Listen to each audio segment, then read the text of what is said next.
You know how this goes by now. You've color-coded your calendar. Every hour is neatly blocked. It looks perfect. But by mid-morning, a meeting has run long, the school nurse called, and your day has been hijacked by a client emergency. That's why time blocking looks great on paper, but falls apart in real life. In this episode, we'll talk about a strategy that flexes with your day. It's called task batching. Welcome to Ditch the Chaos, a snackable podcast for busy women who are done with burnout, rigid routines, and productivity guilt. You'll get clear, actionable strategies to reclaim your time and energy without planners, pressure, or one-size-fits-all systems. I'm Cara Chace, entrepreneur since 2015, mom of two, wife to one, and I am unapologetically caffeinated. Let's dive in. Today, we're comparing two types of productivity methods: time blocking and task batching. You've probably tried one or both, and if you're like most of my clients, you were sold on time blocking. Time blocking was the first thing I tried when I was a brand new work-from-home entrepreneur with a toddler with zero skills around time management.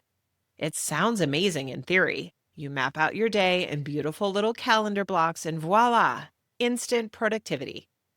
One unexpected curveball, though, and you're spending more time rearranging your schedule than actually working. Plus, there's the constant gear shifting, the emails, the deep work, the calls, the back to admin. That switching drains your energy faster than you realize. So let's look at both methods. Time blocking means assigning every single task to a specific window on your calendar, like email at 9 a.m., admin at 10 a.m., blogging at 11 a.m. It looks pretty and it sounds structured and it gives you the illusion of control. But here's the deal. Time blocking is built on the assumption that your day will go exactly as you planned. And when has that ever happened? The moment something runs late or your brain just isn't cooperating, everything else gets shoved, rushed, or dropped, and the entire system collapses like a row of dominoes. This was my biggest problem with time blocking. I would over or underestimate how much time something would take, even with experience. So writing a new blog that I blocked for an hour, but it really took 2. Or I got through my email quickly, and then I found myself in a click hole online pinging around while I waited for the next scheduled block. And even when time blocking works, there's another cost, and that's context switching. You're bouncing between emails to deep work, to meetings, to strategy, to lunch, to admin, and each one of those jumps drains your energy. We know research says that context switching can cost you up to 40% of your productive time, and that adds up fast. You already don't have enough time. Now let's talk about task batching. Instead of assigning every single task to a precise time slot, you group similar tasks together and do them in one focused chunk.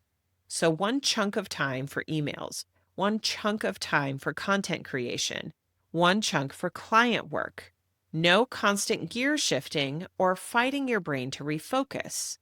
Usually this ends up looking like a large chunk of time in the morning and a large chunk of time in the afternoon.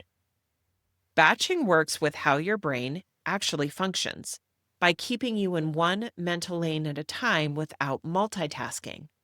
That means less decision fatigue, more flow, and way more flexibility when life doesn't stick to the script. But the best part is that batching isn't rigid, it's resilient. Let's talk about how. If something interrupts your batch, you don't have to tear apart your calendar and start over. You simply slide that unfinished batch into another open chunk of time in your day or later in the week. For example, let's say you plan to batch email responses this morning, but your kid's school called and you had to drop everything. With time blocking, you'd now have a domino effect. Every single task after that gets pushed back or canceled, and you have to redecide what goes where all over again. With batching, you just move the whole email batch, that chunk of time, to the afternoon, or maybe to tomorrow morning. And if you have white space in your calendar, like I've been talking about, that's going to make it even easier. The category stays intact.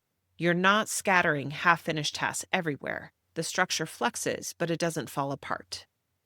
And when you pair task batching with theme days, assigning broad categories to specific days, you level up even more. Monday might be for admin work, Tuesday for content, Wednesday for deep work. You know what lane you're in before the day even starts. If you already know Tuesday is for content creation, you don't have to decide every day whether that day is the day you're going to write the new blog or create that new piece of content. You know it's going to go on Tuesdays. You've eliminated that decision and freed up that space in your brain. Theme days are part of the method I teach inside my course, Chaos Detox, and they're key for how I've survived the ups and downs of online business, growing a family, and all of life's changes over the last 10 years. So let me give you another real-life example so you can really see how batching simplifies your week.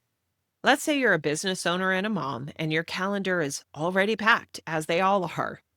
Instead of checking email 27 times a day, you batch it into 2 time slots, mid-morning and late afternoon.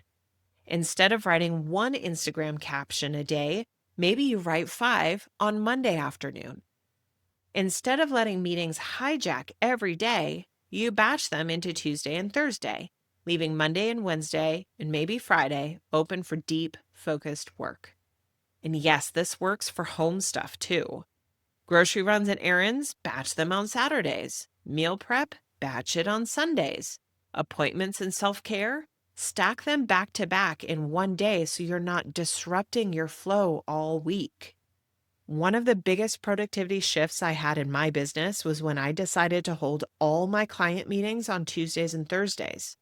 For 2 days a week, I had to look put together and be on and in client mode. The other 3 days, I could be an office goblin in sweats with a messy bun doing hours of deep work. And the result was more breathing room and less brain drain. This is how you create real productivity that flexes with your life, not one that collapses when you get thrown a curveball. Here's your reset and reclaim action step for the week. Pick 2 categories of tasks, just 2, that you can batch this week. That might be content creation, it might be client calls, whatever it is that fits your business and your life. Block out dedicated time for each batch in your calendar. Again, typically this ends up being a batch in the morning and a batch in the afternoon. So your entire batch, say Monday morning, is going to be admin work, and the entire batch Monday afternoon might be client calls. What that means is you already know when those tasks are going to fit into your week instead of deciding every day.